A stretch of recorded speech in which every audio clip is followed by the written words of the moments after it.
ദൈവത്തിന്റെ സ്വരമായിട്ട് ഇത് കേക്ക്.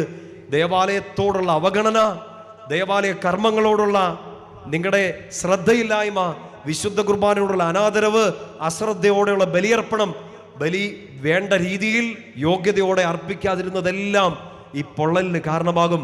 ഇതായിരിക്കണം മറ്റൊരു ഭാഷ്യത്തിൽ ചിന്തിച്ചാൽ നമ്മുടെ സകല സങ്കടങ്ങൾക്കും വേദനകൾക്കും കാരണം ഈ വിശുദ്ധ കുർബാനയോട് നമ്മൾ കാണിച്ച അനാദരവാണ്. നിങ്ങളതൊന്ന് തിരുത്തി നോക്ക്. വീണ്ടും നന്നായിട്ടൊന്ന് ബലിയർപ്പിക്കാൻ ശ്രമിക്കുക. കയറി ചെല്ലുന്നത് ആരാധന നടക്കുന്ന സ്ഥലമാണ്, കർത്താവ് ഇറങ്ങി വന്ന സ്ഥലമാണെന്ന ബോധത്തിൽ കർത്താവിൻ്റെ ബലിപീഠത്തിലോട് ചെല്ലുക. നിങ്ങളുടെ സകല പ്രശ്നങ്ങളെയും കർത്താവ് മാറ്റിത്തരും.